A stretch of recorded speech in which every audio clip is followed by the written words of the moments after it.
On the 4th of July 1943, a Consolidated B-24 Liberator AL523, which was a converted VIP transport, crashed at Gibraltar Airport.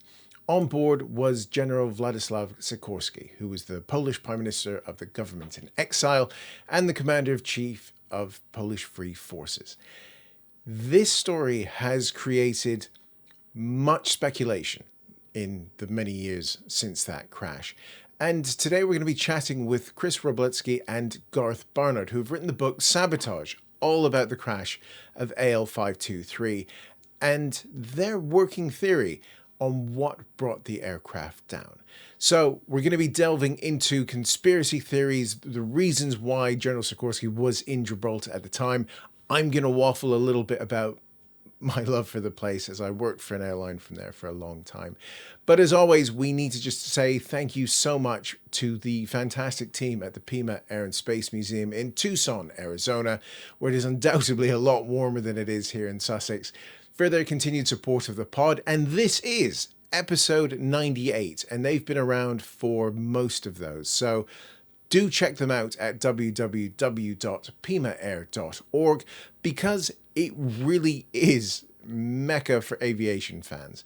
So check them out there, follow them on all their socials as well. All of the links will be in the description below, because they help keep this podcast going, as do all of you fantastic people who are doing the important liking and subscribing of the videos as we go. So we're going to get into this, and we're going to start by working our way through the story, understanding who the general was and why he may have been a marked man come 1943, because there's a lot of ground to cover. And for this particular episode, I need to open with an apology, because I sort of read the book, enjoyed it, and then never got back to Chris. So we're here now. We're going to get into it. So apologies to open with, but thank you so much for joining us here on the Damcasters, and stick around for the end for a little bit of news. See you then. Welcome to the Damcasters, brought to you in association with the Pima Air and Space Museum. Gentlemen, thank you so much for your patience, because it has been my fault that we have not done this sooner. So thank you for putting up with me. And it's silly, because this is a fascinating investigation that you guys have been looking into. And I'm going to start with you, Garth. How did you get into this? Because I think you sort of the legs on this before we start roping Chris into it as well. So what brought you into the Sikorski crash? Well, it's purely by accident, really, because being a local historian, I'm doing talks for local historical societies. And after one of the talks, a chap approached me and said, I have a production team. We're looking at doing a 6-part documentary series, and would you be interested in helping with the research side of it? I said I agreed to, and that escalated very quickly from there. I ended up presenting the series, and one of the episodes was on the Sikorsky crash, and it kind of went from there. It transpired very early that there was a lot more to this, more than I ever knew, nor more than I ever imagined. So once we had done the filming, and it was all signed off, and it was all sent away, and it was aired, I continued with my investigations. Looking into it, because there was obviously a lot more to it, and then came across Chris. I did, quite literally, yeah. In a roundabout way. Yes. Yeah. And Chris, when Garth got in touch with you, what was the sort of the piquing of your interest to get involved in the research into this? Well, like I say, it was a bit of an indirect way. The fellow Peter Urbanski, who had said that his dad had sabotaged the airplane. I'd been chatting with him through Messenger, a little bit through Facebook. And he put me on to Garth. And so I finally connected with Garth, and we started having conversations like this through Messenger and Skype. And over time, once I come up with a theory, and this was actually after I had kind of written a theory about how a rag could potentially jab the elevators on a Liberator. That when Garth saw this theory, he liked what he saw, but okay, it's an interesting theory, but can you does it actually work? Total spoilers there for later in the conversation, Chris. Yeah, totally. But the link was Peter Urbanski, wasn't it? He contacted me after seeing the series and said there's a few things you need to know. And he got very, very cryptic. And I knew there was a Chris involvement, so then I sort of got in touch with Chris. And then between us and Peter Urbanski, we sort of got these bits and pieces out of him. And it was sort of Chris's realization was, which we'll talk about later, that is this actually possible? And that was what we had to work on. I mean, my job predominantly was to go through all of the conspiracy theories to prove or disprove those, while Chris was working on his theory. And as soon as I saw it, I was sold. So we'll talk about that in a bit. Yeah. It's just to say that the book is fascinating, and it's structured in such a logical way to take you through all of the things. And dear listener, go buy the book, because we're just going to scratch. This is just a taster for everybody. Well, certainly the big part for me was to try and you'll forgive the term, try to dumb it down a bit, to try and make the tech as easy for the layman to understand as well. Like I was trying to appeal to the enthusiast and the professional, and the layman as well, to try and somehow, that was a key thing, because if I got bogged down in technical descriptions, you'd lose the reader immediately. I got through it, so it is clearly dumbed down. I'm glad to hear that. There's no reflection on you. Okay, well let's get started here. And I think let's start at the beginning, really. So who was General Sikorski? Because he is one of those characters, especially in the early part of the war, who is front and center through a lot of it, especially the fall of Poland, and then that whole milieu, fall of France, and all that. We can even throw dear old Don Bennett in if we want to as well, because he pops up. But who was Wladyslaw Sikorski? Well, okay, I'll cover that. So he had been an officer in Poland's Second Republic, and just after the First World War, he was an officer, and he fought during the independence. The Marshal of Poland, Pudzlinski, liked him a lot, and eventually made him a minister. And they worked together quite well, but over time there's a bit of a falling out. I think Pudzlinski's his politics were a little bit right wing, whereas Sikorsky's were a little bit more liberal. And of course, with the start of the Second World War, Sikorsky did not have a military post. Prior to the Second World War, he had been writing a lot of military books, articles on warfare, and he did escape to Romania, and I think around September 28th, 1939. Joined the Polish government in exile in France, became the commander of the Polish army in France, and then, of course, we all know how things went in France.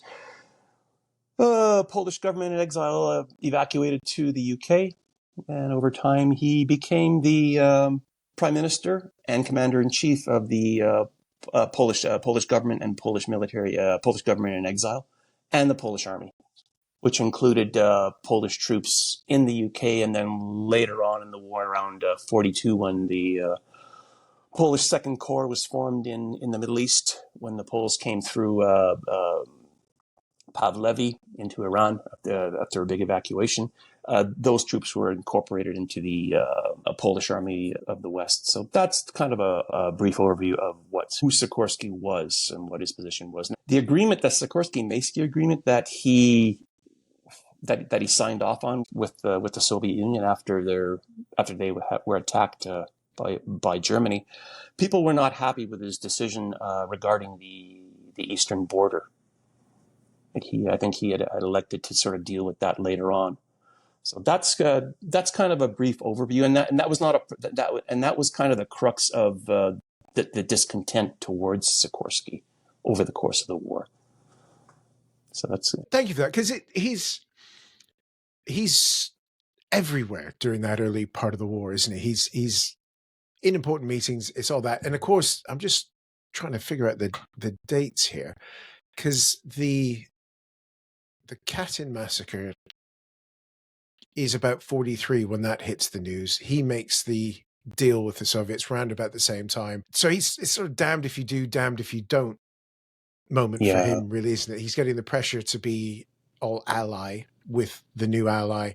Mm-hmm. Yeah, I've always felt a bit of sympathy for him as well. And dear listener, Ian Campbell's book has a fantastic description of, as is yours, of his escape from France when Don Bennett flies down in a big BOAC flying boat and whisks him out of southern France. It's fantastic. But there we go. He arrives in Gibraltar at an interesting time, because what is he doing on this sort of tour that takes him all the way into the Middle East as well? Because he's clocking up the miles in 43, but because of the deal with the Soviets, I don't want to say marked man, because that's feeding into the conspiracy series that we'll get Garth to take us through later. But his popularity is probably at the lowest it has been since the escape into the UK. Well, certainly there was a lot of discontent in the Middle East towards him. You got to remember too that you've got approximately just under 100,000, maybe 100,000 Polish troops in the Middle East who are, all they've been doing is training since 1942. They haven't really gotten into the fight yet. So aside from training, they got an awful lot of time in their hands. So a lot of them had experienced the, shall we say, the Russian hospitality of gulags and work camps and prisoner of war camps and things like that.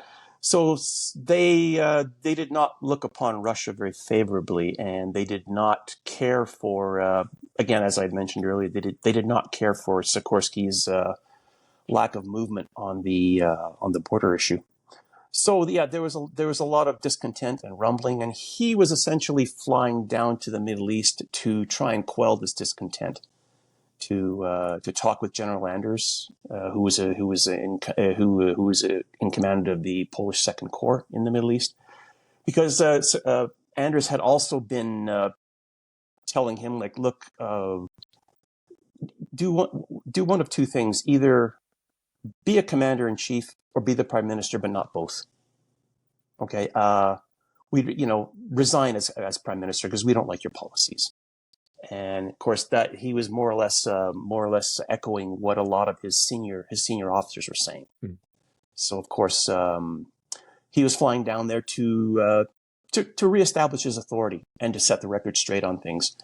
And from what I've been able to read and what other historians will tell you is that he was, for the most part, effective in that. That's not to say that there was still some discontent, but at least he'd made his presence, his presence was felt. And he was basically flying back after what was seemed to be a successful tour. One, he's got the Polish army is in shape to join the war effort, and two, he's also quieted the discontent. And so that was the essence of his trip to the Middle East, in a nutshell. And he's bombing around. That's a terrible expression. Well, he literally is bombing around because he's in a bomber, isn't he? He's in a B-24 that has been converted into VIP transport. Yes. Later on becomes Liberator Express, which they just pack people into and fly around. So who would like to talk to the B-24 as a transport? Because we know it is a bomber, but much like I think the B-17 had a conversion into VIP transport. Didn't Monty have a B-17? Was it Monty? I'm not sure. Ike gave him, or was it Ike? One of the two. So AL523 was one of I think 140, 120 liberators that were destined for Britain as part of Lend-Lease, and a majority of those were given to RAF formations, mainly in the Middle East. And in Southeast Asia, or in the Asian theater later on in the war, and a handful were converted to transport. It wasn't anything really fancy. All they basically they just took out all the extraneous equipment like gun turrets and armor plate. Not all the armor plate, but mainly the gun turrets. I think AL523 did retain its tail turret, and I think 1,000 rounds each per gun. They put down a floor in the bomb bay, where they could put down freight. After the bomb bay, where the waist gunners used to be, they put down, I think, approximately 8 seats. And if you wanted to carry more people, well, then you just sort of put them in the bomb bay and you sat on mattresses. It was not so the Liberator 2, or what they called the LB30, from my research, was not. It did not look like the later versions of the B-24. The engines were supercharged. Yeah, and on 511 Squadron, I think they flew. Forgot how many. When you look, I think they flew approximately 8 or 9 of them. Eventually, they started as those aircraft were phased out. They started flying the C-87. That was the transport version of the Liberator. And so what Sikorsky was flying in was kind of an earlier model of the C-97, which was a transport version, which could carry a lot, and the whole fuselage was basically could be configured either for freight or passengers. And its engines were very similar, or identical to the contemporary B-24s that we see that the U.S. Air Force is flying over Europe and in the Middle East, or in Italy, or in the Pacific theater. So yeah, so that is the differentiation between the styles, if that's making sense. Guys, you wanted to jump in there? I was just going to say that Sikorsky, his daughter, asked for a bed to be fixed inside the aircraft because he was tired and he would require it for sleeping. So his particular aircraft did have a bed in it at some point, was put in there. It's good to be the boss. Let's get to the event of the crash. When are we talking in 1943? So what are the dates we're talking about in Gibraltar here, which, as I was saying to Chris when we spoke yesterday, place close to my heart, having worked for the old Gibraltar Airways for many, many years in its GB Airways form. Let's maybe ask this, or a bit of colour around Gibraltar, because it's a fascinating place during the Second World War, because it is, yeah. Yeah, it's connected to a fascist country. It's at the mouth of the Mediterranean. It's a hive of everything that you can hive about, and it's the main stop for transports heading to the Middle East. So what's Gib like at this time? Either one of you want to? Busy. Like you just said, it was incredibly busy. There was a lot going on. Of course, aircraft were coming in boxed up. They were opening them up, checking they're okay, boxing them back up again, put them onto shipping, which was then sent out to Malta. So that's, they couldn't fly these aircraft out to Malta. So these fighters were put on ships. So you had people there boxing, unboxing, then going out to Malta and opening the boxes up and then putting them together. So there was a hive of activity, and it's a very, very busy airfield anyway, due to its location, good for refueling, things like that. So it's incredibly busy. But me and Chris both, certainly in more recent times, have come to understand that there were no real secrets on Gib. It was incredibly busy, and everyone knew everything that was going on. You could talk to somebody and they say, "Oh yeah, do you remember when such and such a ship came into the harbour?" And you think, "Hang on, you were in the RAF. How would you?" Everyone knew everyone's business, and everyone knew what was going on. Especially when VIPs were flying through too. Everybody seemed to know that either Churchill's coming through, de Gaulle, Eisenhower. Yeah, absolutely. Yeah, and Sikorsky would have been any different. They would have known he was coming. A lot. And once he was there, it would have been talk of the town. Yeah. None of this loose lip sync shit smartly. No. Everyone knew everything what was going on there. It's a small place. Yeah, got to keep yourself entertained somehow, I suppose. Well, I know when you look at the the diaries for Gibraltar for North Front, and just every day the patrols that were going out, the Lockheed Hudsons, the Vickers Wellingtons going on anti-submarine patrols.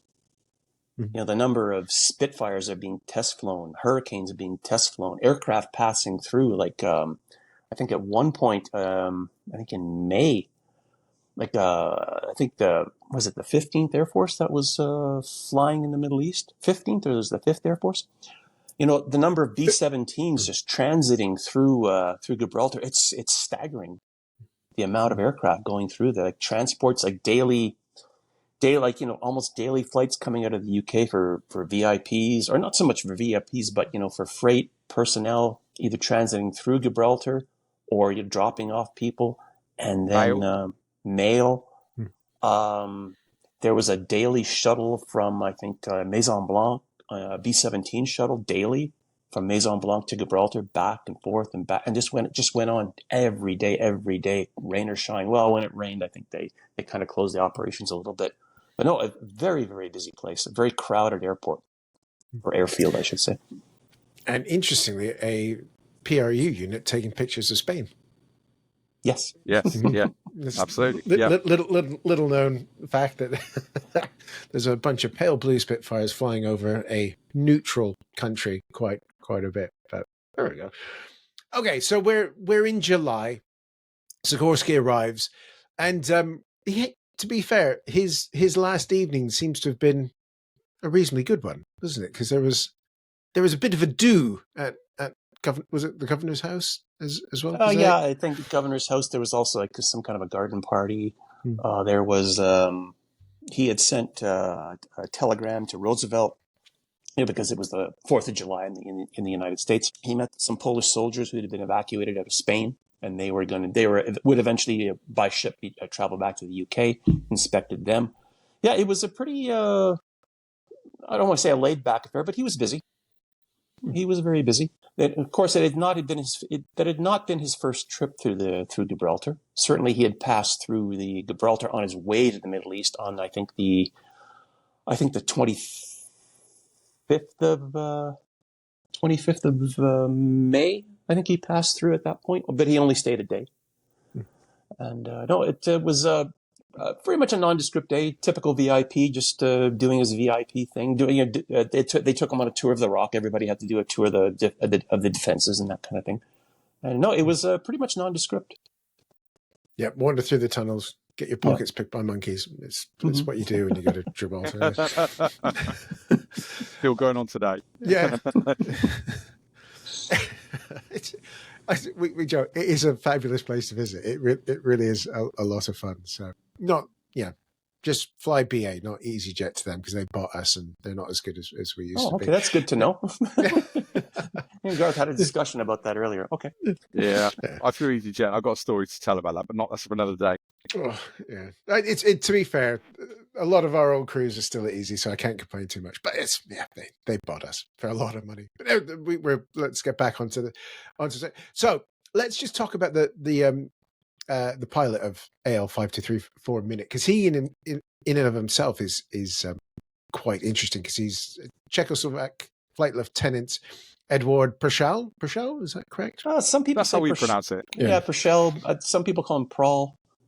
Yes, dear listener, I apologize for murdering Polish, Czech, and any foreign pronunciation in this. I apologize. As do I. Please, and me. Please send us phonetic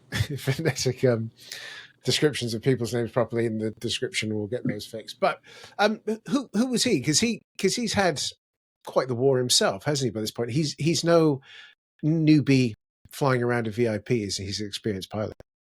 He had joined the Czech Air Force, I think, in the early 30s, and did his 2-year mandatory military service. I think he flew for a reconnaissance squadron, and then I think he stayed on a little longer in the military, and then once he left the military, still as a reservist, he flew for Bata.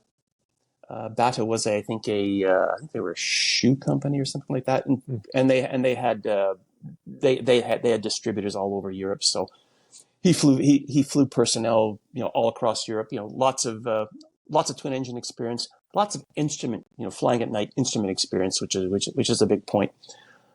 When Czechoslovakia was eventually invaded, he made his way to Poland. They didn't want the Czech airmen, so then they made their way to France.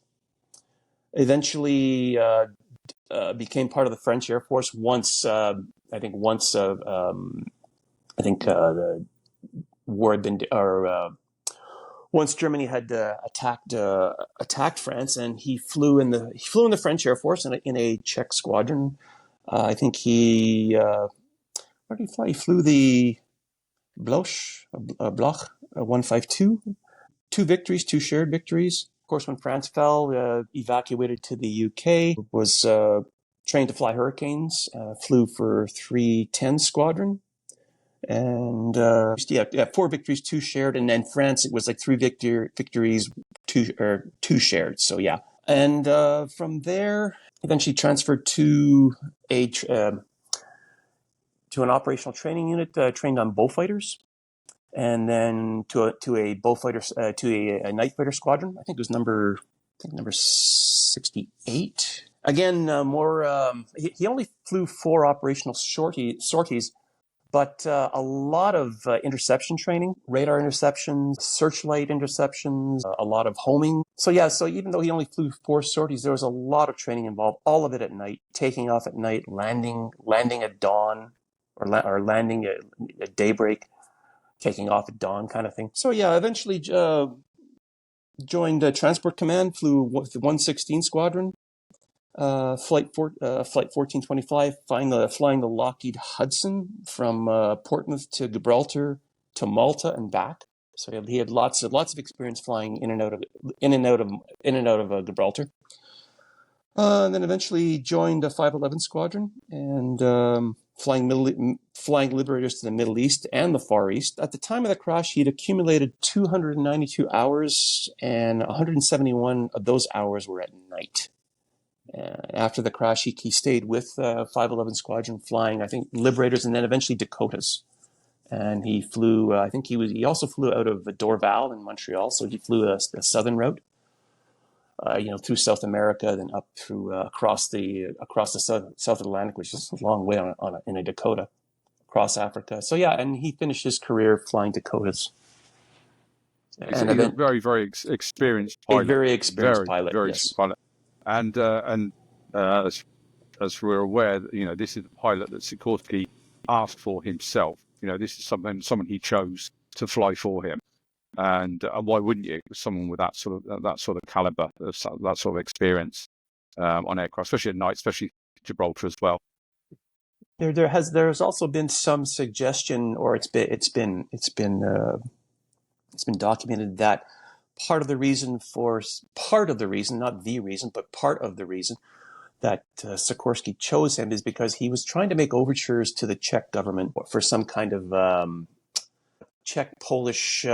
Not amalgamation, but kind of a co-defense, post-war co-defense thing. So that was just his way of trying to appeal to the Czech government. So he wanted a Czech pilot, and he did think very highly of Prashal. Even gave him an engraved lighter, which was a common gift that Sikorsky gave to people that he was either fond of or he wanted to express his gratitude to. Right, let's get into the incident itself. So the aircraft is on the tarmac at Gibraltar. So if you go to Gibraltar now, it hasn't really changed a lot. There's a nice new terminal building there. But even if you were to look at it, it's kind of the same. Not a long runway, lots of blustery stuff coming off the rock as well. It's a tricky place to fly in and out of when the wind is anything above a breeze. So we have the aircraft on the ground. Was it guarded? I suppose let's get that question out there. Do we know? Did you ever get to the bottom of whether or not it was properly guarded? It it depends on what you want to define as guarded. According to the Court of Inquiry, there were approximately 100 soldiers from the King's Regiment and five officers. Roving patrols, perimeter patrols, the entrances in and out of the airdrome were guarded by the local defense force, and I think the Gibraltar Constabulary. There was a guard posted outside the aircraft on a 2-hour shift, so he's constantly being rotated through. There was so that was an armed guard. There was They also took the unusual step of putting an RAF airman inside the aircraft. He was unarmed, but just inside the aircraft. And I suspect that was probably because there had been allegations of previous. Sikorsky had survived two previous, people call them assassination attempts. One where there was an explosive device, so to try and keep people from putting something inside the aircraft, like an explosive device. So yeah, it was guarded. Some people say, well, why one guard? Well, it's you're basically the whole Gibraltar's a fortress. So you can kind of argue, yeah, maybe there should have been more guards. For the most part, I think the security was adequate. Some people might say no. I imagine that when he flew through on the 25th, the security arrangement was probably similar. I'm still trying to research that. So that was kind of the overall setup for the security of the aircraft itself on the tarmac that day.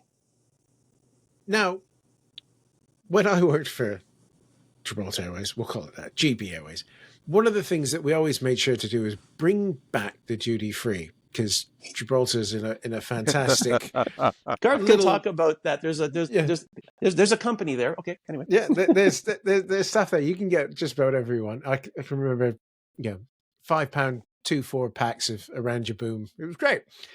Now it seems like the passengers on this plane kind of were doing the same, weren't they? On the flight back to London, when you're coming back from places where there's an abundance of things that the UK in wartime doesn't have. So the loading of the aircraft is always something that comes up as interesting.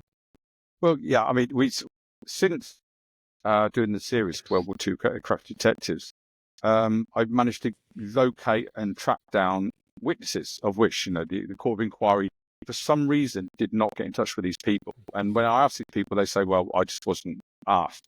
But they should have been. And one particular gentleman, Jack Waterfield, he was an incredible witness. He saw the engines fire up. It was sat on the apron for a while with the engines running. And then it sort of was about to taxi. Bearing in mind, it had already been loaded with mail. Mail bags had been put into the aircraft. Everyone was on board. And then the aircraft come to an abrupt stop. And two Tilly vans came across the apron, and some of the Polish crew and disembarked. And the Tilly vans were full of crates of sherry, and we know that those crates of sherry were loaded on board the aircraft. Going into the conspiracy theory side of it, we know there was a lot of sherry put on board. We know it would have affected the center of gravity. We know Prashal would have been in the cockpit at this time. He wouldn't have been able to oversee the loading of the aircraft. The crates were just put in. We know there's a bit of a flap and a panic, and we know tempers would have been frayed as well, because one of the Polish officers drew his pistol and was waving his pistol around, ushering them to speed up the loading of the sherry. Panic on board inside the aircraft meant that mailbags were thrown around the inside of the aircraft to any sort of crevice that they could find. Hence why one of them found its way to the nose wheel, and that was later to exited the aircraft by its own accord, threw out and onto the runway, and they found that mailbag on the runway. And the theory being, if a mailbag can find its way out of the aircraft, that means a bad guy could have found his way into the aircraft and placed the bomb on board. So that's where that came from. But it was because they were throwing the mailbags around inside the aircraft to make room for the sherry, of which there was lots of it. Because Sikorsky liked his sherry, but his wasn't the only contraband on board. We know that. We know other people did. And to be fair, it was the done thing. Everyone was doing it, including VIPs. Everyone was doing it. The only thing is, normally, the weight of the aircraft, taken into consideration, obviously, with the sherry going on board, it would have made it heavier. Whether it's too heavy or not, depends who you talk to. But it certainly would have changed the centre of gravity. And tempers were frayed. People were getting a bit irate and a bit frustrated over the time it was taking for this aircraft. No doubt we had traffic control, like, come on, guys, you should be at the end of the runway by now, and we should be saying goodbye to you. But no, this went on, and they loaded the aircraft. And that was, again, the mailbag conspiracy theory, and also the one with the pistol that was found on the apron.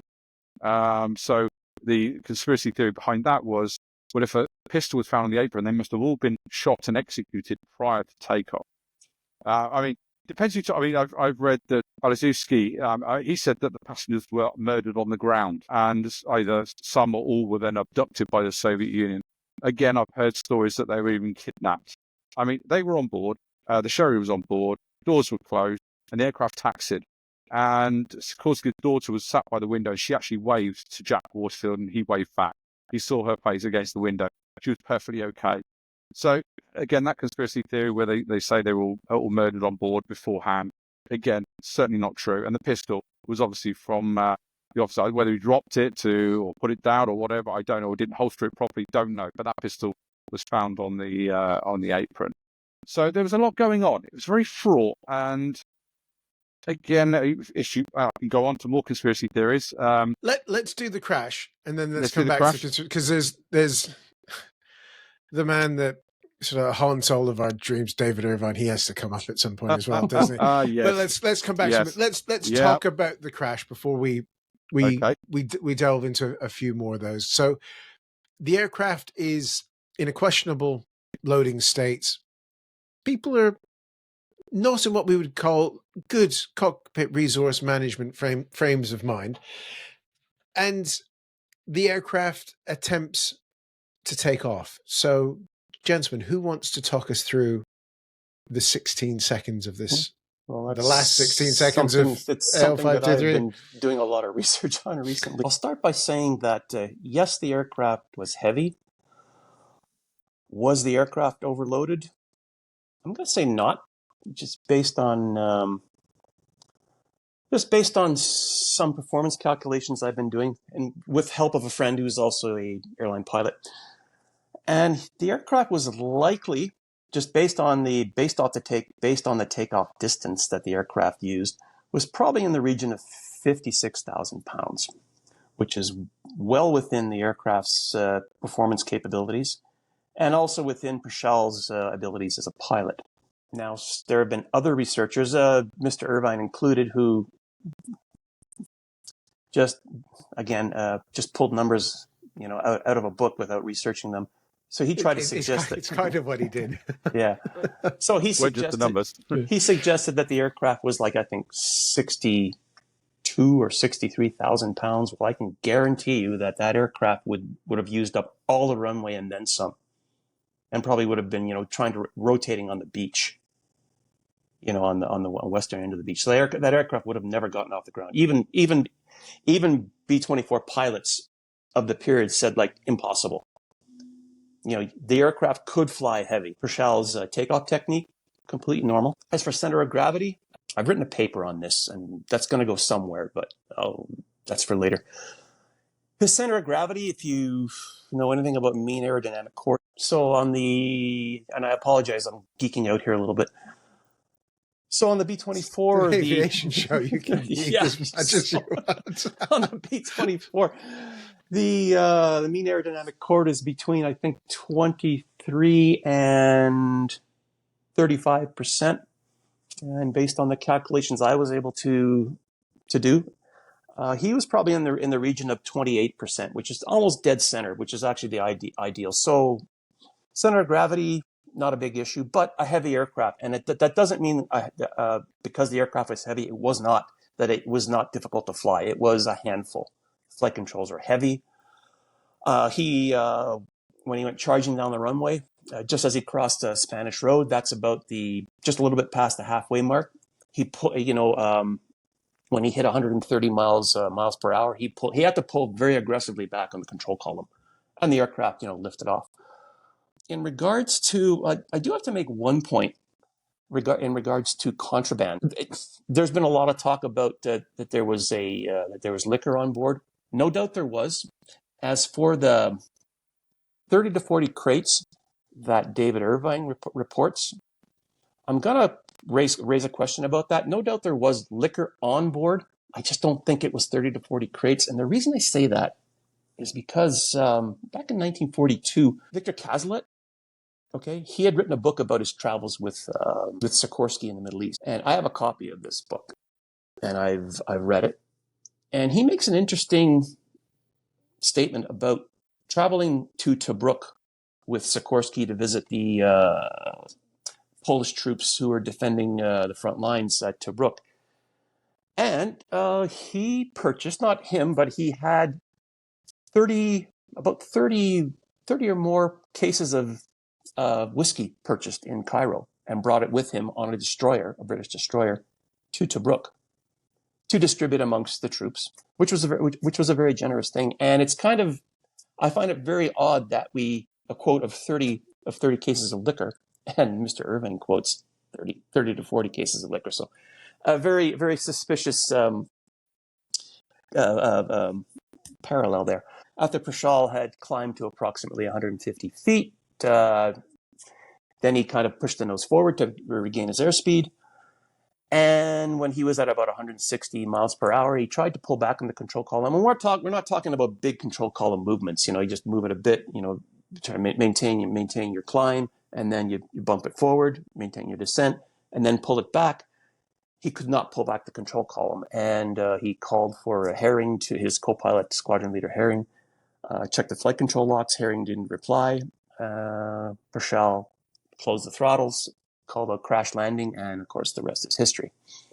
So that is kind of the takeoff and the crash in a nutshell, without giving away too much, because there's some other curious circumstances regarding that. So does anyone get out of this alive? Yeah, so Beaumont was a chap that was first to the boat. There was a man that was upside down on the east end of the runway on the beach. He and fellows got that boat, launched it, and got out to the survivors. And at that time, Sikorsky was a survivor. They pulled him on board. He was very, very ill, very poorly, injured. And Beaumont had him in his arms. So when Sikorsky actually passed away in his arms. But Prashal was pulled from the water. He was very injured as well. He'd obviously gone through the windscreen, he'd gone through the cockpit window, and they pulled him from the water. And again, when they did, he was wearing his life preserver, which he did not normally do, which again led on to another conspiracy theory, which we'll come on to in a bit. So he was pulled, but other than that, there were no other survivors, and not all the bodies were recovered either. Yeah, I think when they found Whiteley, I think he was still alive, but he expired very quickly after that. A lot of energy in that crash. But Prashal was the only person to make it to back to shore, and obviously he was severely injured. So the pilot survives. Everyone else has either died in the crash or very shortly thereafter. How quickly does questions and conspiracy theories start coming up after the crash? Even is this before the results of the investigation, or are people immediately? Yeah, immediately. People were talking straight away. I mean, before the aircraft actually sank, so it was upside down on its back. It obviously broken into two, and just before it sank, the wheels, which had extended. If you imagine the aircraft on its back with the wheels elevated, pointing upwards, people from the shore thought they could see people out on the wreck, stood on the wings.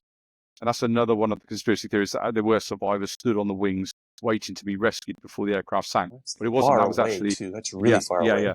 Yeah, that was actually the undercarriage. We know that the spotlights from Gibraltar, which there were many, were focused on the wreck. The wreck sank quite quickly. But in terms of conspiracy theories, they started straight away. Even when I went to Poland, I went to the IPN, and I came out of the IPN, and people were saying to me, it was the Russians, wasn't it? It was definitely the Russians that did it. Straight away, people were, even recently.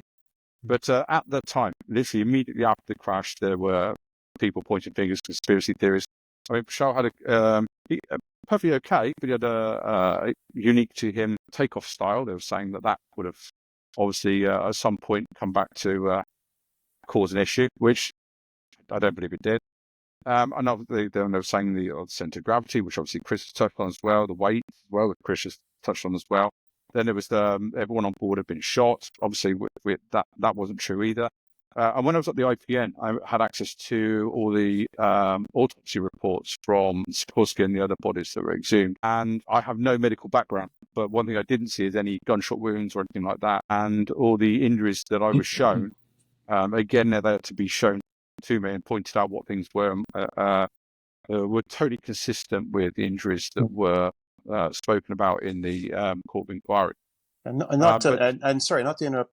Apologies, not to interrupt you, Garth. But certainly the 2008 autopsy showed that all the victims suffered from like mass trauma, like equivalent like to a bad car accident. I think that's what they were killed from. Anyway, sorry, Garth, carry on. Yeah, no, that's absolutely correct. And look at the pilot. I mean, the conspiracy theory that he was pulled from the water with his Mae West life preserver on. If I was a pilot, and I never would normally wear it, it was on the back of my seat, and things were getting fraught, and people were waving pistols around. They wanted things loaded on board quite quickly, and it's getting quite agitated and frustrating for everybody. I'm thinking to myself, I don't know what's going on board. I don't know how this aircraft is going to perform. Do you know what? We could end up in the drink here. I'm going to put my life preserver on, and probably Herring did the same. He just let's put our life preservers on because this is going south very, very quickly. You know, I don't for 1 minute believe he knew that aircraft was going to crash. He put it on because he's thinking, "Caution, this is going to happen." But no, he is an incredible pilot. Did very, very well. And if anyone's going to get that aircraft off the runway, it was him. Of course, things took over that were out of his control, and the aircraft went down. But I've heard so many conspiracy theories that we've tried to get rid of all of them, including one that the mailbag jammed the controls. That was another one. And also Kim Philby, who was, we all know the history of Kim Philby.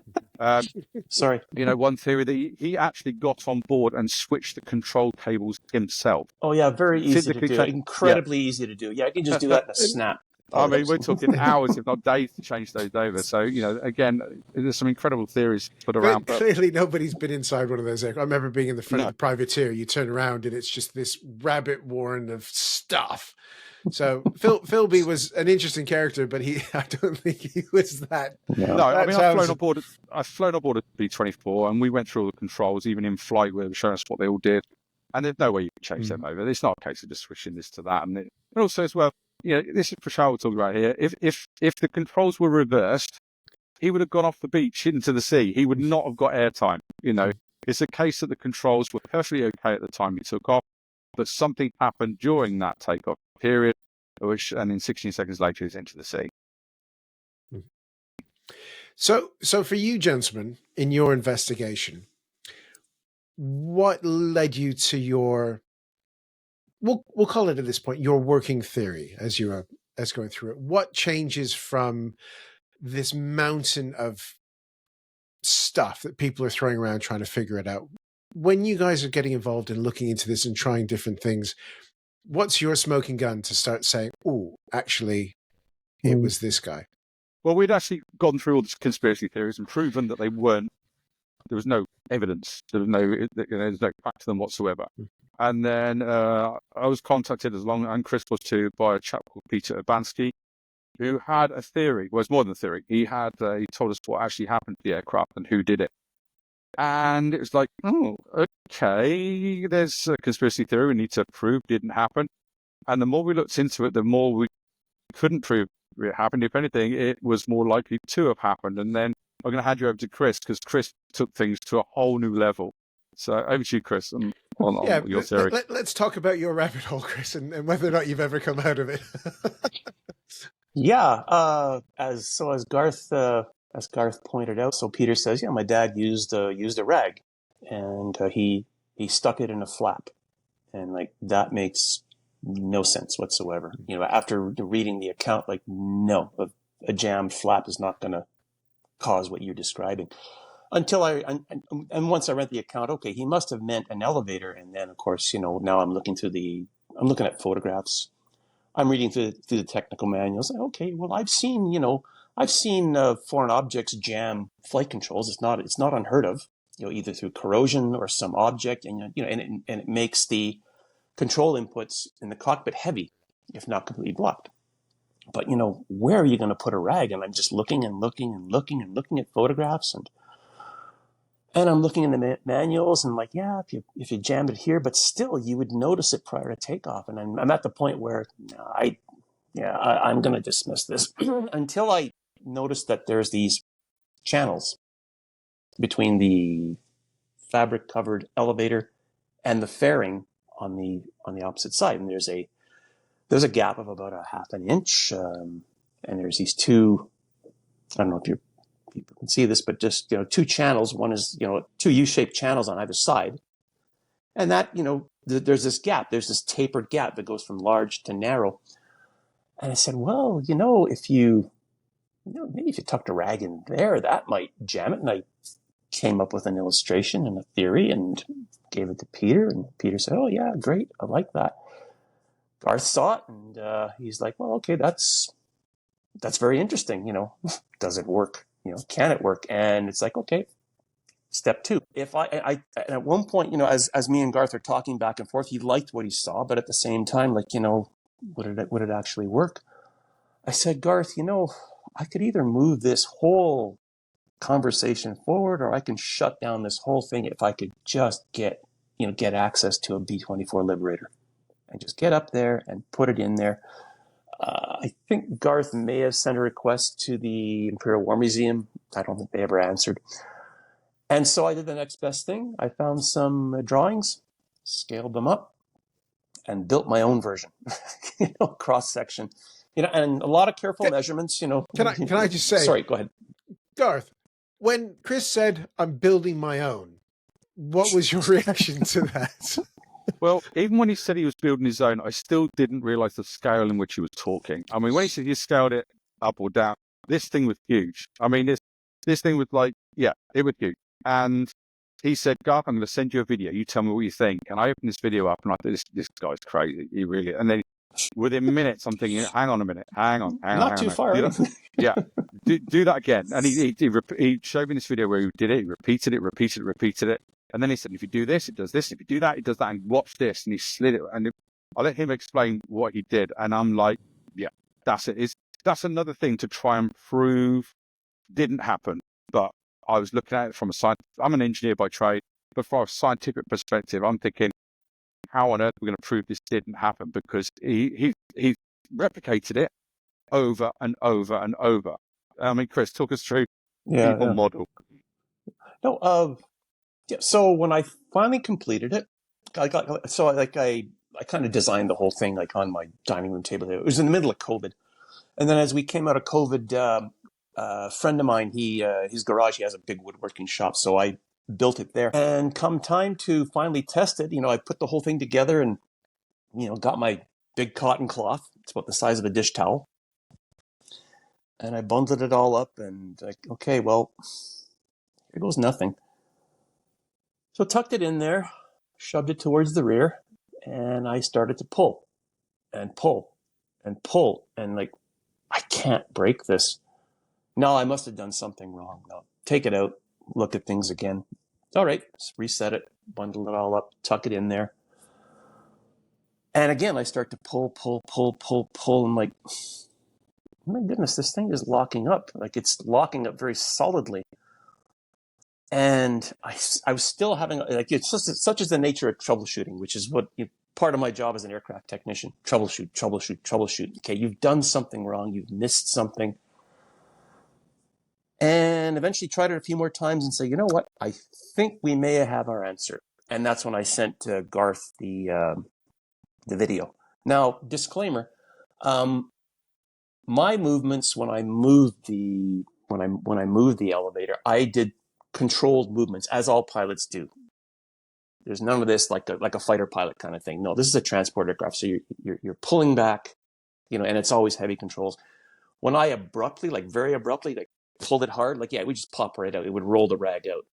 But when I did it slowly, that thing would lock up solid, and it got harder and harder and harder to move. So from there, sent the video to Garth, sent the video to Peter, and I said, I think we now have a very good working theory. And I also found some documented information on the strength of cotton, the shear strength of cotton. And you'd be surprised how strong cotton is when you put it in shear, especially if you bundle it up. Like, we're talking, hundreds and hundreds of pounds. Just to say, when you mean shear, what force are we meaning there? So shear is like when you try and tear something. Okay. That like, thing. Like scissors. like scissors, when you try and shear something, and if you fold a piece of cotton over multiple times, okay, and it's like, wow, who would have thought? And anyway, so that was just to be clear. Yep. Sorry, Chris. Let me just to be clear. When the rag was placed in, is on the wider end of the elevator. There's enough room to just tuck that rag in. It'll go in quite easily. And from the ground, you'll struggle to see it. So if there was an inspection, you went around with a torch, you would not see it there. Right? So we're talking sort of fuselage end of the elevator. Yeah, correct. Yeah. So somebody, you would have to get up there, and I'll let talk to Chris about how that was done. But obviously, as that aircraft then rumbled down the runway and picked up speed, that would have slid down the channel into the thinner end. So initially, when he was doing his flight control checks at the end of the runway, up, down, left, right, that would have functioned.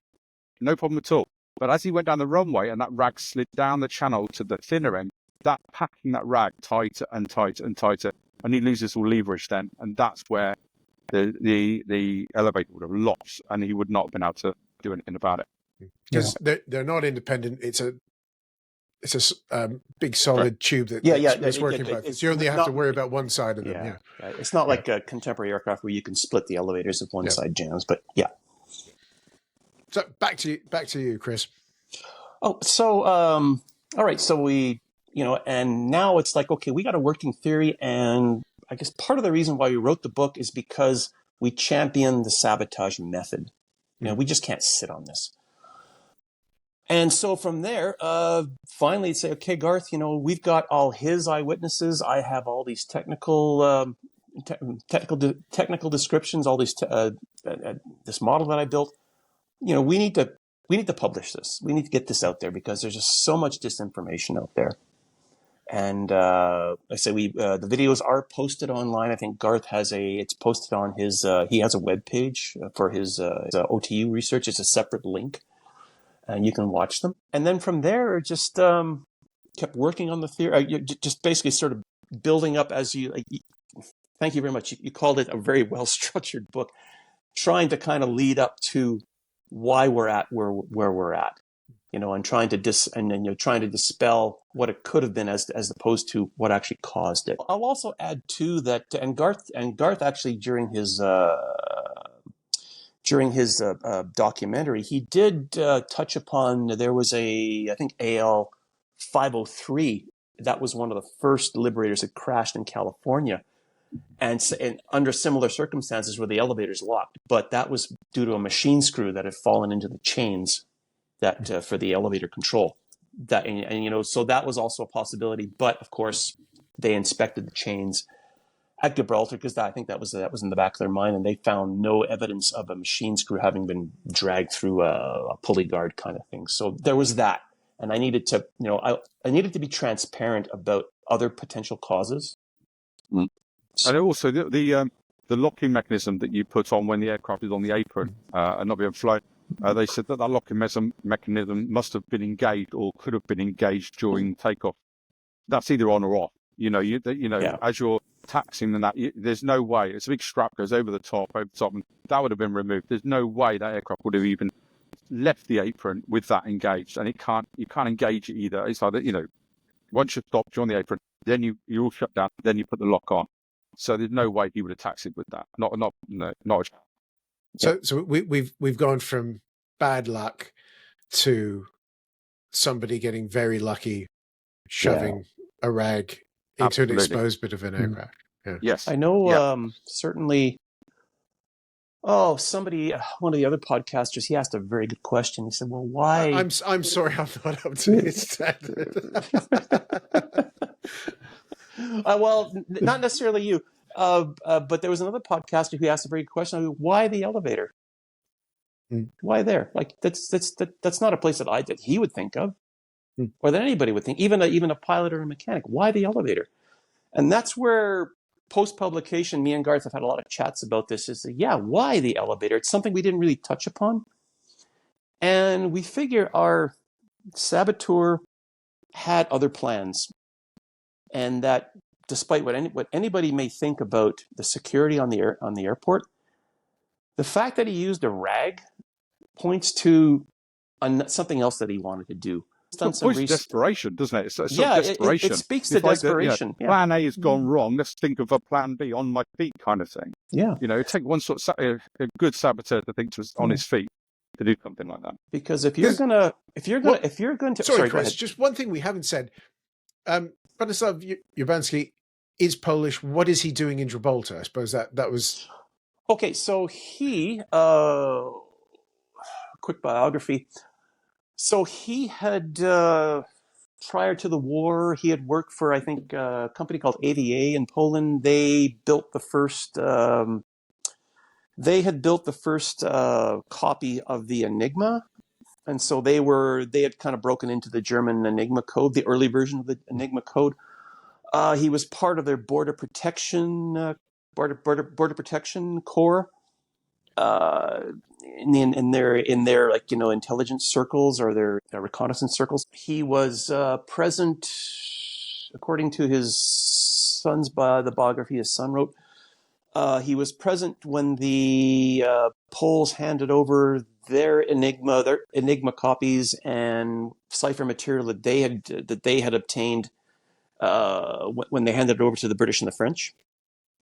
And then when the war came, he was tasked with escorting the British military mission out of Poland and the Polish Cipher Bureau to the Romanian border to protect, sort of a small platoon of soldiers to protect them and to get them across the border. They didn't, even though the Cipher Bureau and the British military mission got across the border. He did not. He was captured. He was a POW for a while, and eventually escaped. Joined their resistance group. I think they call what was the name? Musketeers. Musketeers. Joined the Musketeers, and of course they involved in all kinds of resistance movement, resistance operations, some assassinations. And eventually, I guess because he was viewed to be a very successful assassin, he was tasked by people within military circles in the Middle East and in Poland with doing away with Sikorsky. And he eventually, he had also made his way to the Middle East, and he was just more or less laying in wait. And he received a wireless message to make his way to Gibraltar, and to basically lay in wait for Sikorsky. And when Sikorsky arrived, do away with him. So that's kind of his story in a nutshell. So, sorry about that. I just realised we hadn't even mentioned that. So there's a lot to this story. It's quite complex. Yeah. You mentioned the name, which made me giggle when Christina Scarbeck's name pops up as well, because Claire Mully's a friend, so I giggled at the connection there. That Christina gets everywhere, so it's it's interesting to see that her name is in some of these circles. Garth had a brief chat with her, and we were kind of asking, and she says she has no evidence that she was involved, but who's to say? Kind of thing. So I think there's still, I mean, it's a theory. When you look at from the accident to now, it's a very recent theory.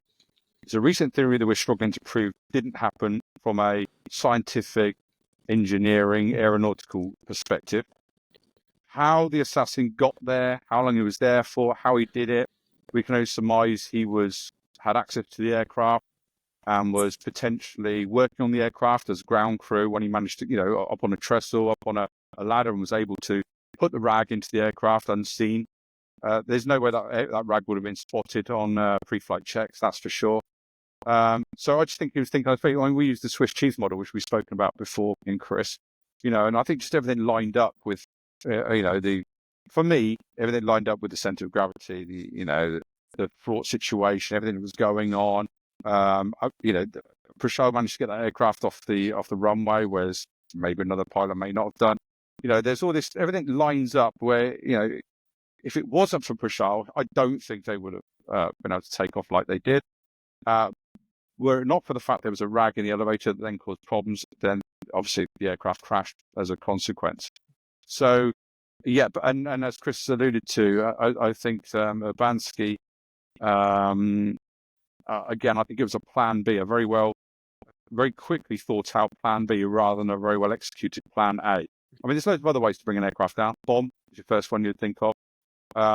Again, if Prashal was involved, flight into the rock itself. I mean, you can't miss it really. There's loads of other ways of bringing that aircraft down. A RAG is not and wouldn't be my first.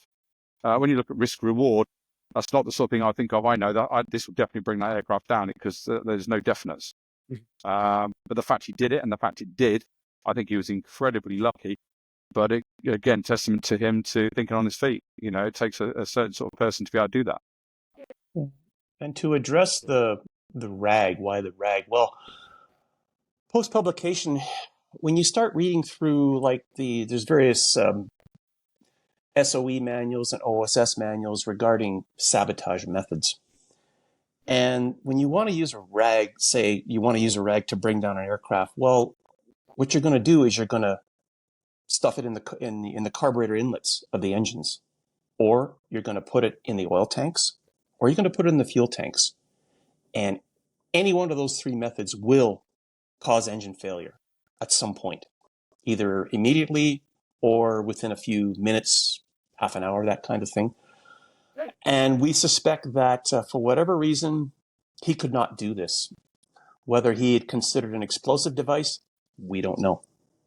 But something happened for him to change his plan. And that's kind of now what me and Garth are leaning towards, that, you just don't randomly throw a RAG in there and hope it's going to work. I'll also make it clear that when you read through any technical manual in the B-24, there's nothing in any flight manual or a technical manual that points at this area as being a vulnerability.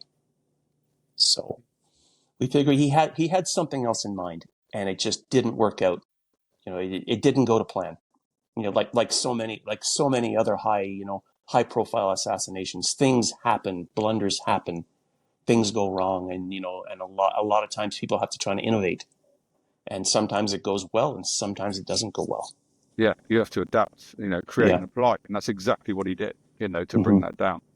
There's no way that's like a plan A, not a chance, but testament to what he did do in bringing it down. But he was very lucky. He was very, very lucky. Well, gents, like I said, I found the book fascinating, and that sort of logical progression you go through, debunking a lot of things and then just coming back to, as we've just sort of said here, in a lot more detail in the book, dear listener. Don't figure you've got an off light and you don't have to go get the book. Links in the description below, all that good stuff. But certainly, I'll just add one other thing.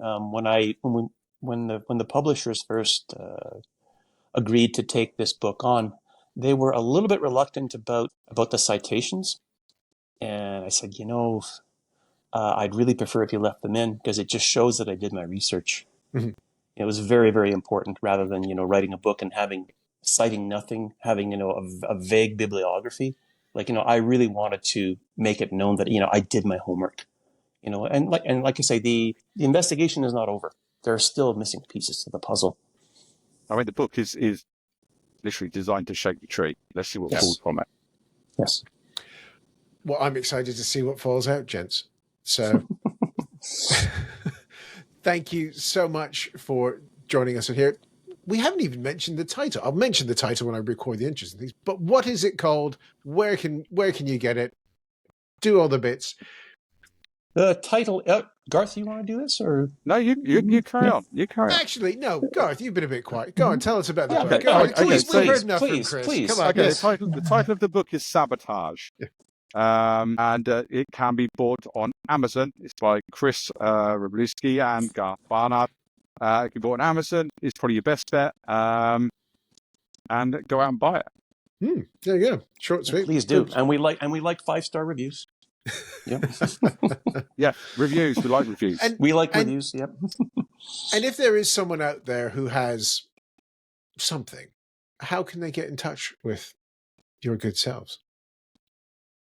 I can be found on my website, probably the easiest way, which is Aviation Research. It's mainly focusing on OTUs, Bomber Command during the wartime, but I can be found on there, on Facebook and Instagram, WhatsApp. And Chris, where can you be found? I'm on LinkedIn, Instagram, Facebook. We do have a Facebook page dedicated to the book where we're always writing articles and updating things and just pointing out all kinds of interesting little things that couldn't get into the book because they're just like kind of benign but very interesting. So Facebook, LinkedIn, Instagram. Super. I'll put all the links in the description so people can find you and send their ideas to you. Let's just call them that. One. Yeah. Well, I hope they do. We're open-minded. Yeah. Oh yeah, very much so. We would like to hear, like we've had some people come forward and it's proven to be, it has just added more to the story. Nothing, no huge revelations, but again, it just sort of fills in more gaps in the story. Super. Mm-hmm. Chris, Garth, thank you so much for joining us. I cannot thank Chris and Garth enough for joining us here on the show and their book, The Damcasters. I cannot thank Chris and Garth enough for joining me here on the show, and their book Sabotage is out now. Links to the description below. It's out from Grub Street. It really is a fascinating look, and there's a lot of illustrations in it as well to help visualize some of the work that Chris has gone into proving their working theories. They've described it in there to see how the crash may have been triggered. So please do check that out. Next week, we're chatting to Jan Davis about her father's time in POW camps and the comic strip that he wrote for the Stalag Luft 3 newspaper, which is going to be great fun. I'm looking forward to that a lot. And that will be episode 99 of the show. And we're doing lots for episode 100. That means there's probably going to be a little bit of a break in the episodes coming up. But join us on Patreon to find out more about that tour that we're going to be doing to create episodes 100 through maybe even up to 104, 105. We're going to see how we get on. So check us out on Patreon. And like I said, like and subscribe. It does help the algorithms. Leave some stars in your podcast app of choice if you're listening to the audio version here. But it's going to be a fun few episodes that we're going to be recording in a week's time when we get on a plane, my daughter and I, jet off to do some new things. So, as always, do take care of yourselves. Please check in on your friends. It is the time of year when it's dark and people can be in some dark places. So, if you need help, reach out, but check in on your friends as well. We can all help each other. So, until next time, do take care of yourselves. Bye-bye, everybody. I just want to say many thanks to our fabulous Damcasters on Patreon. If you head over to our Patreon page, you can join the crew and get your name in the credits from just £3 a month plus a bit of VAT. The Damcasters is hosted and produced by Matt Bone and is a Boney Abroad podcast production.